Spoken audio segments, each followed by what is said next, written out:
follow along session. So today's session is going to be some skies in watercolour. I'd love you to have a go, I'd love you to try them, and if you do, please post what you do in the comments below. So I'm going to turn the camera around and we'll get painting. So I've got my paper set up here, so hopefully you can see that okay. There we go, that's a bit better. Right, I've divided with a piece of masking tape my paper into four just so that I can show you four different skies in watercolour. So the first thing that I'm going to do, and this happens with most skies, is it's usually painted wet in wet. So I'm going to start off by gently wetting the paper. You wouldn't normally be working quite as vertically as this with watercolour. You normally have it at around a 30-40 degree angle. So I'm just going to have to be careful about controlling my water. But you can see I'm going back and forward over it a few times just to make sure that it is evenly wet. And I'm going to get rid of a little puddle at the bottom there. Now I'm going to mix up my colour, which I'm going to be using a mixture of two blues, mostly ultramarine. But I'm going to have a little bit of a cobalt blue in there as well, just to make it a bit more of a summer sky, a bit brighter. So I've got the brush on my paint. I'm using a wash brush, so this is it's made by Da Vinci, but I love these brushes. And I'm just going to go backwards and forwards across my piece of wet paper, just doing it gently.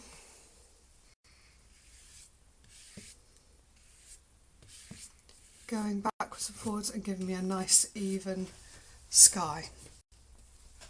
Now whilst that's wet, you can come back in and run back up if you wish to, if there's any streaks showing, but you've got to do all of that whilst it is still wet.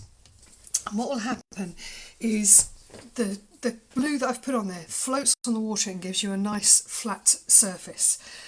But if you decide you've got this and you decide you want to put some clouds into it, there's a couple of ways you can do it. So the first thing is I've just wet and dried my brush off. So the first thing you can do is just lift out clouds with your brush. So each time I lift some out, I'm putting my brush back in my water pot and then I'm just drying it off on my cloth. And that makes it thirsty, so it'll pick colour up off the paper. Now you do have to do this before your paper dries. So we're doing that. Now there is another way of doing it, and I've just got a scrunched up piece of kitchen towel. And let's just come back in. So you can just lift that and you can see the colours being lifted onto the kitchen towel. Now you might see that I've got this dark patch here, and that's because I'm working so vertically and the paint is just running down. So I'm just going to take that out just so it doesn't cauliflower and back run on me as it dries. So that's the first simplest way of painting a sky. So you've wet the sky, wet the paper, laid your colour down, and then if you wish to, you can lift a few clouds out. So that's number one. Now the second one, a lot of these will start the same because doing a wash, a wet in wet wash, means you get a nice even coverage of paint. So it's usually what's done when you want to lay quite a large area of colour quickly, because you can do it and float it on. Again, I'm just making sure my paper is evenly wet with my brush. There we go.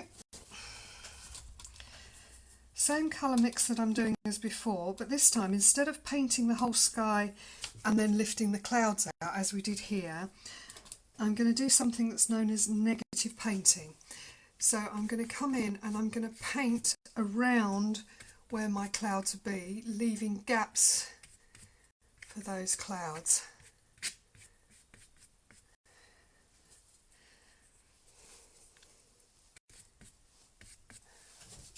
Turn you ever so slightly so you can see what I'm doing there.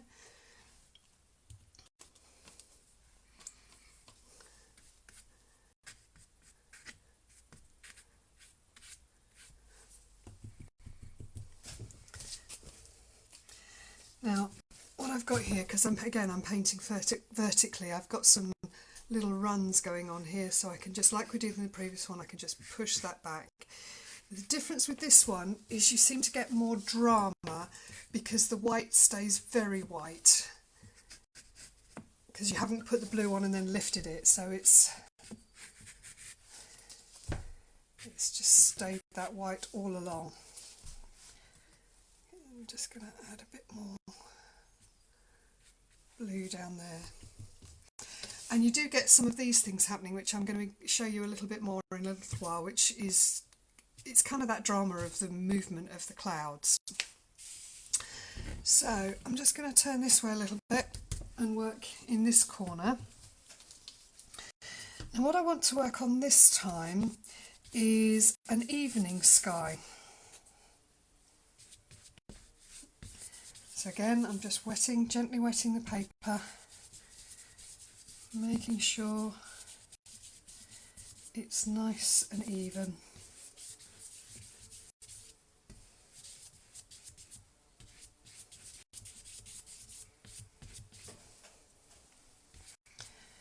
Okay, so again, same blue at the top. So it's my mixture of my cobalt and my ultramarine.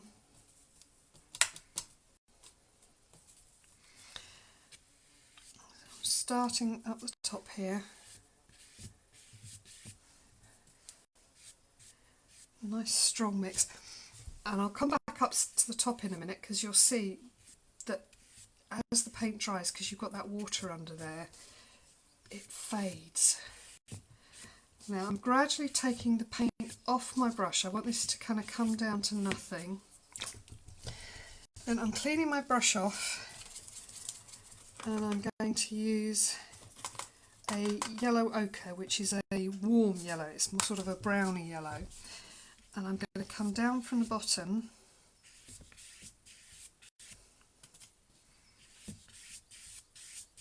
up. And I'm going to try not to mix the two together too much, because I don't want green.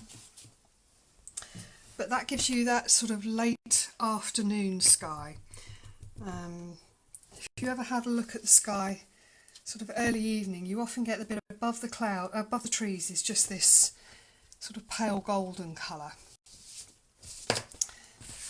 So, back over into this corner, this last corner here. And what I'm going to do here is something a bit stormy. Just going to get another brush out. So again, we start off in the same way. I'm just wetting all the way down on my paper.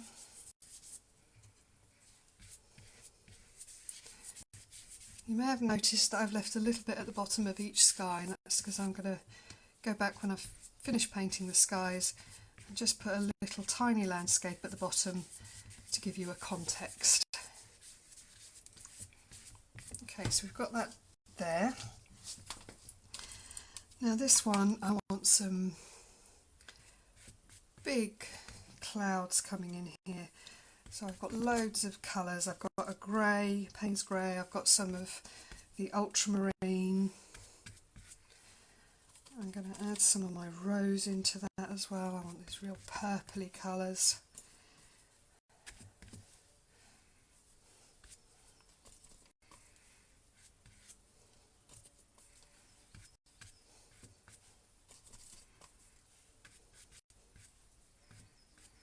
Now some of what I wanted to do on this has already happened. I'm coming back with my yellow ochre. Just a little bit of this down at the bottom. That light breaking through after the storm.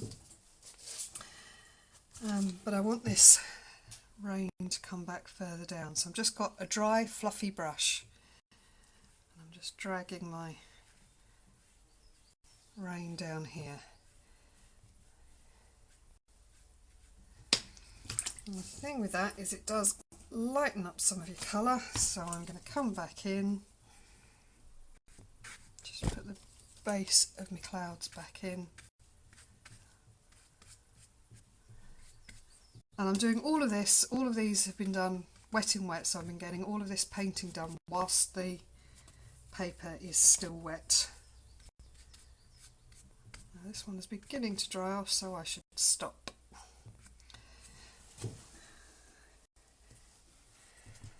So remember that phrase, walk away from the painting. So when it starts to dry off, again I'm just going to take that dribble of painting out from up there, and we're just going to let that develop for a few minutes and see what happens. There is one other thing you can do. If you wet your fingers, so literally just dip your fingers into your water pot so you've got wet fingers, you can also do this, which adds rain to it as well, and then just let that run. You don't need much, it's just a little bit. So I'm going to let that all run and settle, and we'll see what that looks like in a few minutes. So let's come back up to our first one up here, and we can put, it looks like a summer landscape to me, so let's just have a few trees in here. You've all done your trees, I hope. So I'm just going to give myself a tree line coming along the bottom here.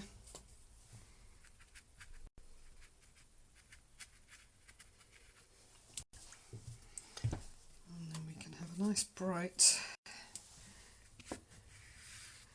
summer field of corn or something. And I shall come back into that. Just give that a few seconds to settle. Actually, whilst that's settling, I'll just add a bit more dark into the trees. So just at the base here, we'll just have a little bit more shadow colour.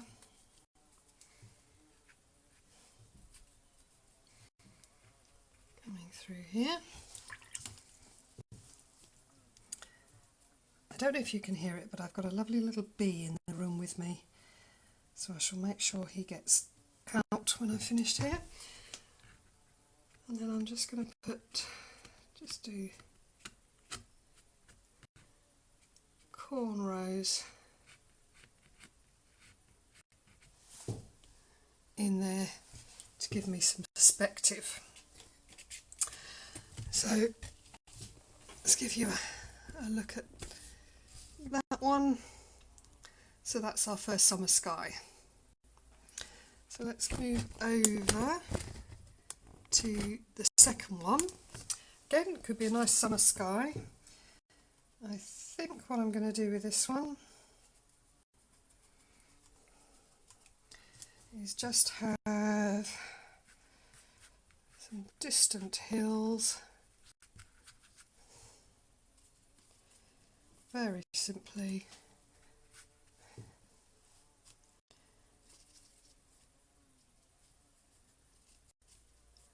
Just mixing up a slightly stronger colour here.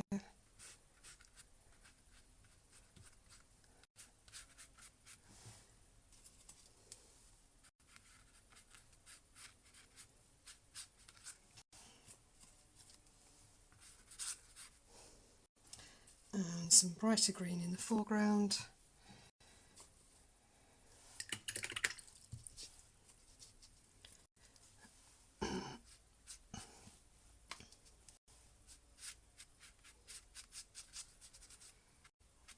With a few other bits there, so it's just a very simple landscape, and depending on the scale of your landscape it can make your sky seem more or less epic. Let's just take a little bit out there.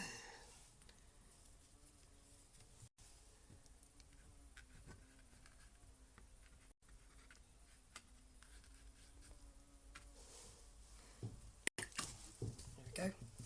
I'm just going to leave that one there. So again, let's see if we can, getting and see that's that one. We need, oops, I'm getting caught with my water pot, that's my trouble. So that's our simple little landscape with that one. So let's come down to this one, our third one, and let's have some trees in this one with this evening sky. I'm going to have quite blue-grey trees here, so we'll just have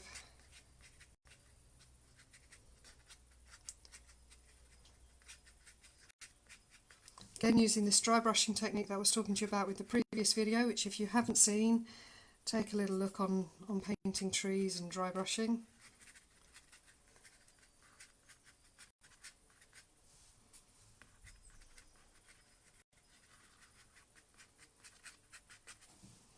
There we go, so a few trees, let's get some trunks going in there.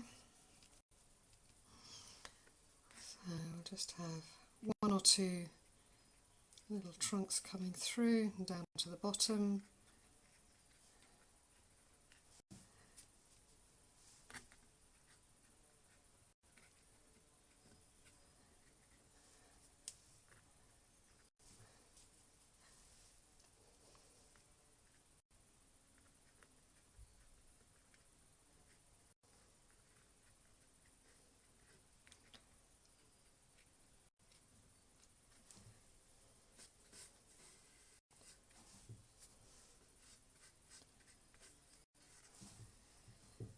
So just putting, sorry I got carried away there, enjoying myself too much. Just ground those down and put those in there. So we've got that little area of trees.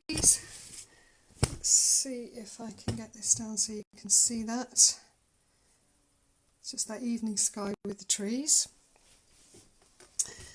And then finally, just lower it down ever so slightly, we have our stormy sky. Now when you do what I did there, you never quite know what's going to happen. It's really quite dramatic. What I'm going to do on this one, I think, let's have a ruin, shall we? Leave a little hole for a broken window.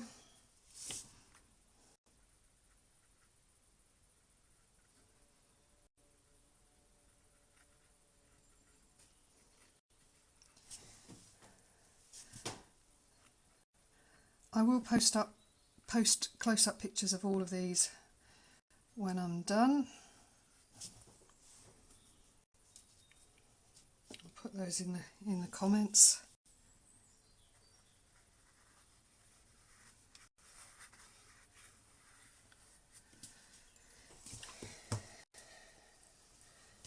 So there we go. We just got a little ruin on the bottom there. And there we go. So again, the size of the ruin gives scale to your clouds. So they could be little clouds, or the way I've done that ruin, they really are quite big and dramatic. Let's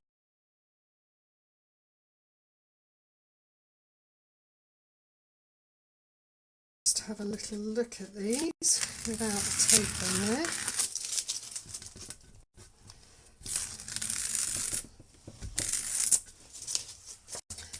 Just cleans it up a little bit. Let's give you a view of the whole 4 of them. There we go.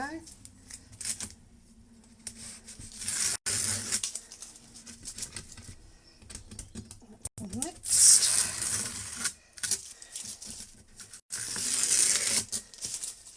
there. So there we go. So hopefully you can see that. So that's all 4 skies in watercolour. I do hope you'll have a go. Let me just say my goodbyes. There we go. So I hope you'll have a go. Please post your pictures below. If you've got any questions about any techniques or colours or anything you need to know, just drop me a message and I'll do my best to answer them all. Thank you very much. Bye.